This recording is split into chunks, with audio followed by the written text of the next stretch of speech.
March 24th, 2023. It was another one of those days where severe weather was ongoing in the south, not uncommon in the spring season. As usual, there was a threat in the Baton Rouge area, but that threat materialized much farther to the north of the capital area. It was an event that the storm station was covering prior to one of the most significant tornadoes of recent memory. Let's keep our neighbors in your thoughts tonight in Mississippi. There is an ongoing violent tornado on the ground just to the north of Yazoo City. This started near Rolling Fork approximately an hour ago and is believed to be in an EF2 to EF3 type range and is continuing to tear up some communities just to the west of I-55. So that's some perspective from WBRZ and the storm station. On that same day, our own meteorologist Balin Rogers, still a college student at University of Louisiana Monroe and also a storm chaser at that time, was bringing in that storm from a much closer vantage point. Oh, it's a tornado! Really? Right now? Right here.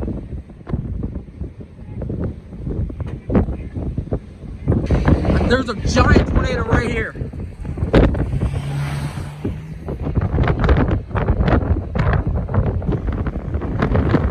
Hey, get in! The rain's coming! Get in!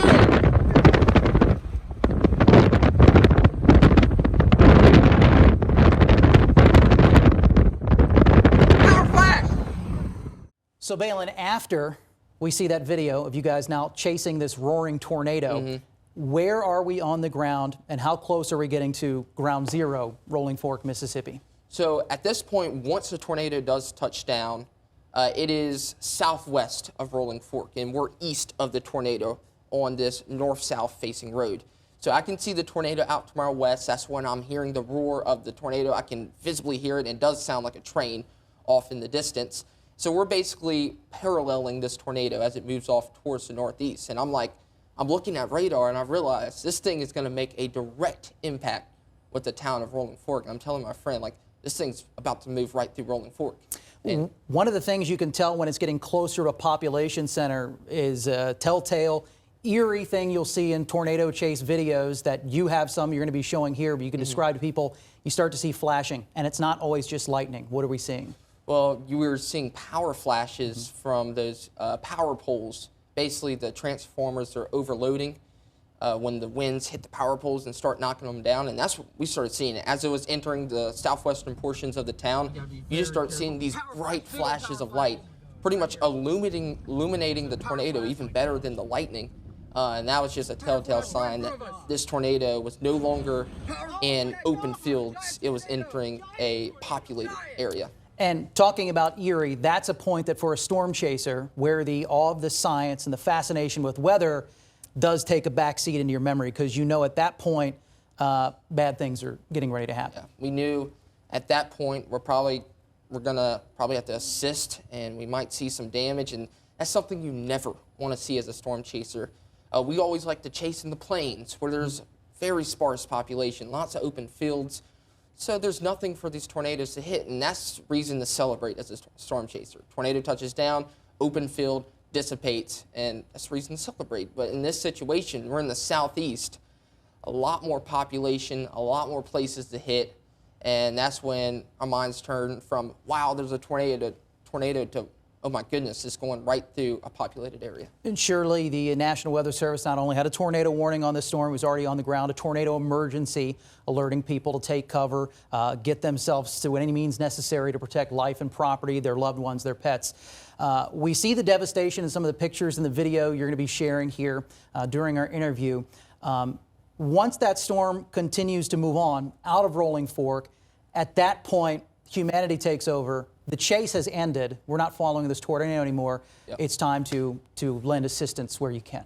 Yeah, so the tornado crossed the road in front of us. We were about a mile away from it when it crossed in front of us. It's moving off towards the northeast, and we're just inching up slowly because we're not trying to drive into this thing, right?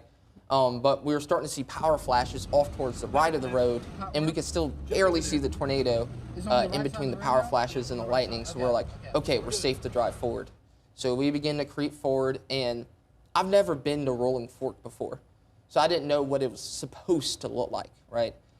So we're driving forward, and we come up we're starting to see some damage, some trees down. I'm like, oh no, this might be bad. And we're just kind of start freaking out because we see this house, the second story is completely gone, and it looks like it's about to fall apart. But there was nothing behind it, if that makes sense. So I thought maybe this was like one of the only places to get affected because it just looked like an open field behind it. But then in between some lightning flashes, we were then able to realize it was not an open field. It used to be, that I now know, was a subdivision that was completely demolished to the ground. Not a single wall standing in any house. Every single house was completely destroyed to the ground, just rubble, and that's it. Yeah, we're talking about the type of tornado that is a little bit more common in Dixie Alley, in Tornado Alley, Mississippi, Alabama, Oklahoma, Kansas. The type of tornadoes we see in Louisiana usually are not quite that destructive. They're more of the EF0, EF1 type, can look like some bad thunderstorm wind damage or even hurricane wind damage. This was a monster tornado, a different beast. Tell us about the ultimate rating on this storm from the damage you saw and the maximum wind speeds that come with a tornado like that. Well, so when we were on the ground, we could tell it was just tremendous damage. I've seen tornado damage before, just from my years of experience storm chasing, right? But nothing anywhere close to the damage I saw there. Like, houses were completely, pretty much almost swept off their foundations. Like, there was a Family Dollar that was partially swept off the foundation, like everything completely destroyed. And here's the foundation, and the debris is completely swept off.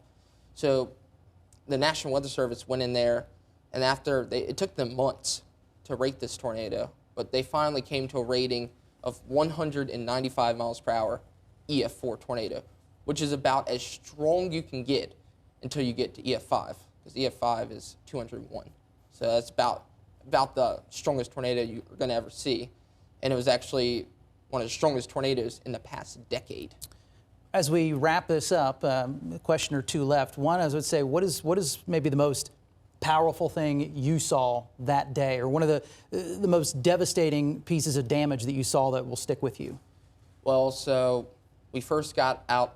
We got on my truck. It was still pouring rain and lightning, and we first went to that house I was talking about where the second story was completely gone. It looked like it was about to fall apart, and there was a woman just standing basically where a window used to be, but it was all gone now.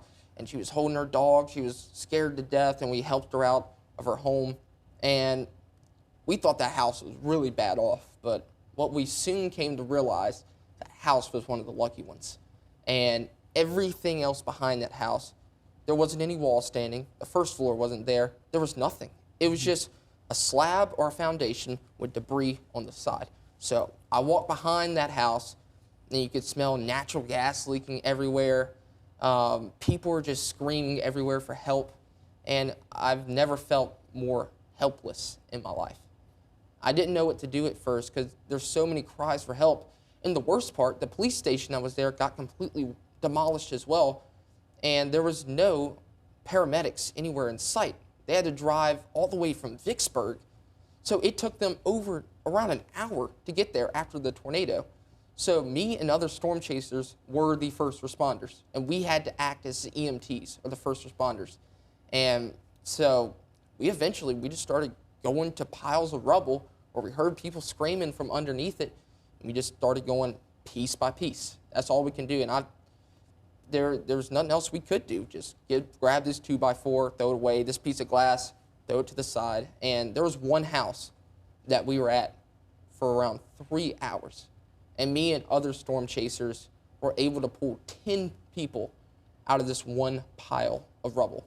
And some of them were buried like 10 feet under the rubble. And I mean, it was terrible that happened, and it was terrible the things we saw, but I'm just glad that me and other chasers were there to help these people, because some of them would not have made it much longer if we weren't there to pull the rubble off them. Yeah. But yeah, I'm glad for that too. You did the right thing. You did the important thing. You did the thing that I think anybody with a sense of morality or humanity would do, was stay to help after an event like that. So I do want to mention though, after the paramedics did arrive, and we were basically just walking away, letting them do their thing. They had search dogs and rescue dogs, and basically we did our part. We're just standing there, and one of the saddest parts was just seeing people that just lost loved ones, and they were just sitting there crying, and you don't know what to do. You know what I mean? And like, it was just really sad seeing the destruction that a tornado can do. And you know, I love the weather. I love meteorology, but just seeing what these tornadoes can do was just truly mind-blowing. And it just makes me realize how important getting those warnings out and helping the public and telling them, like, there's a tornado warning out right now, how important that job is. I got a story. There was a restaurant there, right? And they got that warning, and they went into the freezer of the restaurant, like this big freezer they keep all the food, and that's what saved their lives. That was the only thing remaining in the restaurant, that freezer. And if they did not get that warning, they might not be here today. So that sums it up, Balin, and that's a great place to leave it off. The reason we're bringing you this interview is because we wanted to bring home that point that it is severe weather season. And in severe weather season, we can see some really nasty stuff, from tornadoes to severe thunderstorms to flooding, and that every watch and every warning should be taken seriously. And it could be a life-saving action to heed that warning and do something about it. And we appreciate that Balin was there that day to at least lending what helping hand he could to the folks that needed it. So make sure you stick with the storm station throughout severe weather season. We'll be sure to keep you ahead of significant weather events, hopefully none as significant as the town of Rolling Fork, Mississippi experienced just 1 year ago.